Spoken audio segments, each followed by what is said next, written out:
बातमी आहे। खासदार संजय राऊत इंडिया आघाडीच्या प्रचारासाठी 2 मे रोजी हिमाचल प्रदेशमधील मंडी लोकसभा मतदारसंघाच्या दौऱ्यावर जाणार आहेत। मंडीमधील भाजप उमेदवार कंगना राणावतच्या विरोधामध्ये संजय राऊत प्रचार करणार आहेत।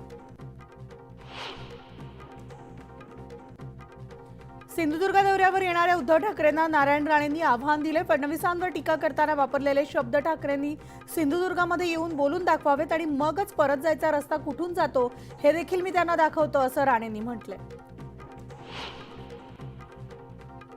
खासदार सुप्रिया सुळे यांनी हनुमान जयंती निमित्तानं कण्हेरीच्या मारुतीरायाचं दर्शन घेतलं आणि माझ्या जन्माच्या आधीपासूनच माझे आजोबा आणि कुटुंबाची कण्हेरीच्या हनुमानावर श्रद्धा आणि विश्वास आहे, अशी प्रतिक्रिया सुद्धा त्यांनी यावेळी दिली आहे। राज्यामधील दुष्काळ स्थितीवरून सुप्रिया सुळेंनी राज्य सरकारवर निशाणा साधलाय। राज्यामध्ये प्रचंड दुष्काळ स्थिती आहे, तर डिसेंबरपासून सरकारकडे पाणी नियोजन करण्याची मागणी करत आहोत, मात्र सरकार पक्ष आणि घर फोडण्यात व्यस्त आहे, अशी टीका सुळेंनी केली आहे। इंदापुरामध्ये शरद पवार गटाच्या कार्यकर्त्यांना धमकीचे फोन आलेले असताना ही घटना समजता सुप्रिया सुळे यांनी कार्यकर्त्यांशी संवाद साधत त्यांना दिलासा दिलाय। तर परत धमकीचे फोन आल्यास मला नाही तर रोहित दादाला कळवा, असंही त्या यावेळेस म्हणाल्या। हेमंत गोडसेंनी नाशिकच्या शालिमार परिसरामधील हनुमान मंदिरात जाऊन हनुमानाचं दर्शन घेतलंय, तर यावेळेस त्यांनी हनुमानाची आरती सुद्धा केली आहे। नाशिकची जागा शिवसेनेलाच मिळेल असा विश्वास हेमंत गोडसे यांनी व्यक्त केलाय। मुख्यमंत्र्यांनी 2 दिवसात उमेदवारी जाहीर करण्याचं आश्वासन दिलं आणि सगळ्या पदाधिकाऱ्यांनी एकमतानं मला उमेदवारी द्यावी, असं मुख्यमंत्र्यांना सांगितल्याचं सुद्धा गोडसे म्हणाले। नाशिकमध्ये वंचित बहुजन आघाडीची पत्रकार परिषद होणार आहे। या पत्रकार परिषदेमध्ये नाशिक आणि दिंडोरी लोकसभा मतदारसंघातील उमेदवाराची घोषणा केली जाणार आहे।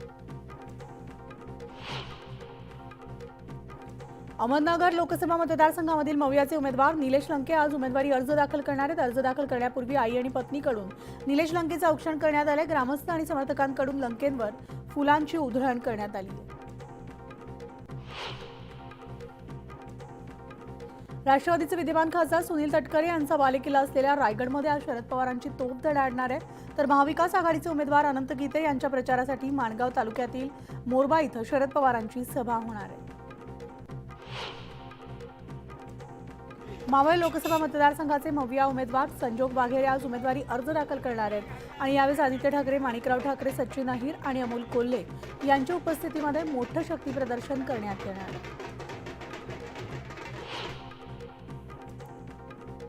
अमरावतीमधील सायन्स कोर मैदानासाठी पुन्हा नवनीत राणा आणि बच्चू कडू आमनेसामने आलेत, तर उद्या नवनीत राणांच्या प्रचारार्थ अमित शहांची सभा याच मैदानावर होणार आहे, तर बच्चू कडू यांच्या उमेदवारीची प्रचार सभा देखील याच ठिकाणी होणार आहे। त्यामुळे मैदान नक्की कुणाचं असा प्रश्न निर्माण झालाय। पंतप्रधान मोदींची येत्या शनिवारी गोव्यामधील वास्कोमध्ये जाहीर सभा होणार आहे, तर मुख्यमंत्री प्रमोद सावंत यांच्यासह भाजप नेते सभेत सहभागी होणार आहेत। दक्षिण गोव्यामध्ये भाजपकडून पल्लवी धेपे तर गोव्यातून केंद्रीय मंत्री श्रीपाद नाईक निवडणुकीच्या रिंगणात आहेत। केंद्रीय गृहमंत्री अमित शहा आज महाराष्ट्राच्या दौऱ्यावर असून आज अकोल्यामध्ये त्यांची जाहीर सभा होणार आहे। अकोल्यामध्ये महायुतीचे उमेदवार अनुप धोत्रे यांच्या प्रचारासाठी त्यांची सभा होत असून ते जनतेशी संवाद साधणार आहेत। दुसऱ्या टप्प्यामधील मतदानाला अवघे 3 दिवस शिल्लक असताना नेत्यांच्या प्रचारसभांचा धडाका सुरू आहे। उपमुख्यमंत्री देवेंद्र फडणवीसांची आज रामदास तडस यांच्या प्रचारार्थ चांदूर इथं 12:30 वाजता जाहीर सभा होणार आहे आणि त्यानंतर 4 वाजता धारणी इथं नवनीत राणांच्या प्रचारासाठी फडणवीस सभा घेणार आहेत। पुण्यामध्ये 29 एप्रिलला एकाच दिवशी 2 मोठ्या सभा होणार आहेत। एकीकडे महायुतीच्या उमेदवारासाठी पंतप्रधान नरेंद्र मोदी सभा घेणार आहेत आणि दुसरीकडे त्याच दिवशी वाजे येथील RMD कॉलेजच्या मैदानावर उद्धव ठाकरे आणि शरद पवार यांची देखील एकत्र सभा होणार आहे। तर जळगाव लोकसभेचे महाविकास आघाडीचे उमेदवार करण पवार 24 तारखेला आपला उमेदवारी अर्ज भरणार आहेत। यावेळेस महाविकास आघाडी जोरदार शक्ती प्रदर्शन करणार असून आदित्य ठाकरे, संजय राऊत, जयंत पाटील उपस्थित राहण्याची शक्यता आहे। शिरूर लोकसभेचे महायुतीचे उमेदवार शिवाजी आढळराव पाटील 25 एप्रिलला उमेदवारी अर्ज दाखल करणार आहेत। यावेळेस मुख्यमंत्री एकनाथ शिंदे, उपमुख्यमंत्री अजित पवार आणि देवेंद्र फडणवीस उपस्थित राहणार आहेत। दक्षिण मुंबई लोकसभा मतदारसंघासाठी इच्छुक असलेल्या यशवंत जाधव आणि यामिनी जाधव यांनी मुख्यमंत्री एकनाथ शिंदे यांची भेट घेतली। तसंच उत्तर पश्चिम मुंबई लोकसभा मतदारसंघासाठी आमदार रवींद्र वायकरांनी सुद्धा शिंदेंची भेट घेतली आहे। ठाण्यामधील मुख्यमंत्री एकनाथ शिंदे यांच्या निवासस्थानी ही बैठक पार पडली आहे। नाशिकची जागा शिवसेनाच लढवणार असून हेमंत गोडसेंना उमेदवारी निश्चित झाली आहे, तर मुख्यमंत्री एकनाथ शिंदे यांनी या संदर्भात वक्तव्य केलेलं आहे। त्याचबरोबर नाशिकच्या जागेचा तिढा जो आहे तो सोडण्यासाठी एकनाथ शिंदेंची हेमंत गोडसे, अजय बोरसे आणि शिवसेनेच्या पदाधिकाऱ्यांसोबत बैठक झाली। 2 दिवसांमध्ये गोडसेंच्या नावाची घोषणा होण्याची शक्यता आहे। छत्रपती संभाजीनगरमध्ये मंत्री उदय सामंत यांनी विनोद पाटलांची भेट घेतली। यावेळी तातडीचा सर्व्हे करून मला उमेदवारी द्यावा अशी मागणी विनोद पाटलांकडून करण्यात आली। चर्चा सकारात्मक झालेली असून मुख्यमंत्री विनोद पाटलांची भेट घेतील आणि मार्ग निघेल अशी प्रतिक्रिया उदय सामंतांनी दिली आहे। त्यामुळे आता संभाजीनगरमध्ये महायुतीमध्ये मोठे उलटफेर होण्याची शक्यता आहे। संजय निरुपम आणि मनसे यांचा जुना वाद पुन्हा उफाळून आलाय। उत्तर पश्चिम मुंबई मतदारसंघातून शिवसेनेनं संजय निरुपम यांना उमेदवारी दिल्यास त्याला मनसेचा विरोध आहे आणि महायुतीमध्ये मुंबईतील ही जागा शिवसेनेकडे असल्यामुळे संजय निरुपम हे शिवसेनेमध्ये प्रवेश करणार असल्याच्या चर्चांना उधाण आलंय। दरम्यान या चर्चांना सुरुवात होताच महायुतीला सहकार्य करण्याची भूमिका घेतलेल्या मनसेच्या कार्यकर्त्यांकडून नाराजी व्यक्त केली जाते। बीड जिल्ह्याचं प्रारब्ध बहीणभाऊ मिळून ठरवू शकत नाही तर जनता ठरवणार आहेत असं म्हणत महाविकास आघाडीचे उमेदवार बजरंग सोनावणे यांनी मुंडे बहीणभावावर गाळागाती टीका केली आहे। तुम्ही स्वार्थासाठी एकत्र आलात असं देखील बजरंग सोनावणे यांनी म्हटलंय।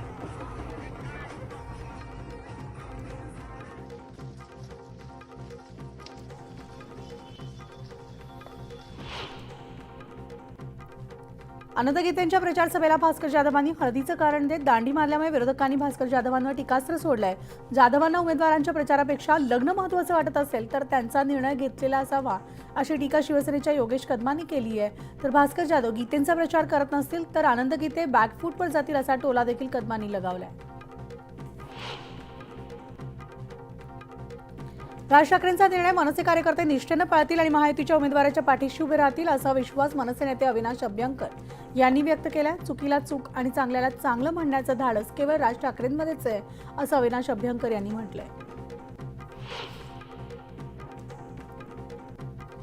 शिवसेना आमदार योगेश कदमांनी मनसेच्या वैभव खेडेकरांना टोला लगावलाय। केवळ स्वतःची बार्गेनिंग पॉवर वाढवून घेण्यासाठी वैभव खेडेकर प्रयत्न करतात आणि नाराजी दाखवून महत्त्व वाढवून घेतात असा आरोप योगेश कदम यांनी केलाय। रावेर लोकसभा मतदारसंघामधील राष्ट्रवादी शरद पवार गटातील नाराजी नाट्य राजकीय वर्तुळामध्ये चर्चेचा विषय ठरतोय। उमेदवारी न मिळाल्यामुळे नाराज असलेल्या संतोष चौधरींनी थेट पक्षानं पैसे घेऊन उमेदवारी दिल्याचा आरोप केला होता। मात्र बंड करण्याचा निर्णय फसल्यानं माजी आमदार संतोष चौधरी हे पुन्हा एकदा शरद पवारांच्या छत्राखाली आल्यामुळे हे राजकीय नाट्य सध्या चर्चेचा विषय ठरलंय। शिवसेनेचे उमेदवार ओमराजे आणि राष्ट्रवादी उमेदवार अर्चना पाटील यांनी आचारसंहिता भंगाच्या नोटीसीनंतर निवडणूक आयोग ॲक्शन मोडवर आलाय। जिल्हाधिकारी तथा निवडणूक निर्णय अधिकाऱ्यांनी पोलीस सायबर विभाग आणि आरोग्य विभागाला अहवाल सादर करण्याचे आदेशही दिले। धाराशिव लोकसभा मतदारसंघाच्या निवडणुकीमध्ये अर्ज मागे घेण्याच्या अखेरच्या दिवशी 35 पैकी 4 उमेदवारांनी अर्ज मागे घेतले। धाराशिवमधून आता 31 उमेदवार रिंगणात असून निवडणूक आयोगाकडून त्यांना चिन्ह वाटप करण्यात आले। त्यामुळे आता निवडणूक आखाड्यामध्ये आता प्रचाराचा धुरळा उडणार आहे। पूर्व भारतावर पुढील 5 दिवस सूर्य आग ओकणार असल्याचा इशारा हवामान खात्याकडून देण्यात आला। याआधी विविध भागांना 2 लाटांचा तडाखा बसला असून पश्चिम बंगाल, ओडिशा, झारखंड आणि बिहार या राज्यांमध्ये उष्णतेचा प्रकोप पाहायला मिळतोय। नागपूरसह विदर्भामधील अनेक जिल्ह्यांवर पावसाचा सावट कायम आहे। विदर्भामधील तापमानाचा पारा तब्बल 7 ते 13 अंशांपर्यंत घसरलाय तर परिसरात गारवा पसरलाय। अवकाळी पावसाची सक्रियता 24 एप्रिलपर्यंत राहील असा अंदाज हवामान विभागानं वर्तवलाय। जळगावच्या गिरणा धरणामध्ये सध्या 21% जलसाठा आहे। सद्यस्थितीमध्ये चाळीसगाव शहरामध्ये 4 ते 5 दिवसाआड पाणी पुरवठा होतोय तर मे महिन्यामध्ये परिस्थिती आणखी बिकट होण्याची शक्यता आहे। ठाणे महानगरपालिकेच्या मुख्य वितरण वाहिनीच्या कामासाठी गुरुवारी 24 तास पाणीपुरवठा बंद ठेवला जाणार आहे। गुरुवारी सकाळी 9 ते शुक्रवारी सकाळी 9 पर्यंत 24 तासांचं शटडाऊन या ठिकाणी घेण्यात येणार आहे। सर्वसामान्यांच्या ताटामधील लिंबू आता गायब झालाय. लिंबाला प्रति किलो 200 रुपयांचा भाव मिळाला आणि चोपाळा तालुक्यामधील लिंबूची आवक मोठ्या प्रमाणात होतीये. मात्र तरी देखील एका लिंबासाठी नागरिकांना 10 रुपये मोजावे लागत आहेत. नांदेडमधील गोवर्धन घाट ते बांदा घाट या परिसरामधील गोदावरी नदीमध्ये जलपर्णीचं प्रमाण वाढले. त्यामुळे आता या भागातील नदीपात्रात मोठ्या प्रमाणात मृत मासे आढळले आहेत. घटनेनंतर पालिकेकडून नदीतील मृत मासे आणि जलपर्णी काढण्याचं काम सुरू झालंय.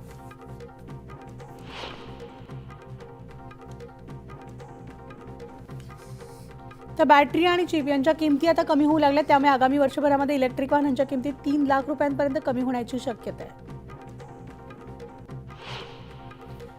लोकसभा निवडणुकीमध्ये मतदान करता यावं यासाठी नोंदणी करण्याचा आजचा शेवटचा दिवस आहे. त्यानंतर मुंबई उपनगर जिल्ह्यामधील 4ही लोकसभा मतदारसंघामधील निवडणुकांची अधिसूचना 26 एप्रिलला जारी होईल. उत्तर मुंबईमध्ये सर्वाधिक म्हणजेच 20,519 नवीन मतदारांची नोंदणी झाली आहे. संपूर्ण मुंबईतून यंदा 75,000हून अधिक तरुण पहिल्यांदाच मतदानाचा हक्क बजावणार आहेत. आंबेगावामधील गावडेवाडी येथील एका पिंपळामळ्यातील एका विहिरीमध्ये पाणी काढण्यासाठी टाकलेल्या बादलीमध्ये बिबट्याने झेप घेतली. बिबट्या विहिरीत पडल्याचं लक्षात येताच रेस्क्यू टीमनं बिबट्याचा जीव वाचवून त्याला जीवनदान दिले. दापोली शहरामध्ये प्राचीन पंचमुखी मारुती मंदिरामध्ये हनुमान जयंतीचा उत्साह शिगेला पोहोचला. दापोली शहरातून भव्य पालखी मिरवणूक काढण्यात आली आणि या पालखी मिरवणुकीमध्ये भाविक मोठ्या संख्येनं सहभागी झाले होते. हनुमानाचं जन्मस्थान म्हणून ओळख असलेल्या अंजनेरी पर्वतावर सुद्धा हनुमान जयंती उत्सव सुरू असून अंजनेरी पर्वताच्या पायथ्याशी असलेल्या सिद्ध हनुमान मंदिरामध्ये पहाटेपासूनच भाविकांनी मारुतीरायाचं दर्शन घेण्यासाठी गर्दी केली आणि मंदिराला आकर्षक फुलांची सजावट करण्यात आली असून मूर्तीला महावस्त्र परिधान करण्यात आले. चंद्रपूरमध्ये चैत्र पौर्णिमेनिमित्तानं देवी महाकालीची यात्रा सुरू आहे आणि महाकालीच्या दर्शनासाठी परराज्यातील भाविक सुद्धा चंद्रपुरात दाखल झालेत. तर उन्हाचा तडाखा पाहता भाविकांनी काळजी घ्यावी असं आवाहन आता प्रशासनाने केलं. मलेशियामध्ये हवेमध्ये 2 लष्करी हेलिकॉप्टरची टक्कर झाली. या दुर्घटनेमध्ये 10 जणांचा जागीच मृत्यू झालाय.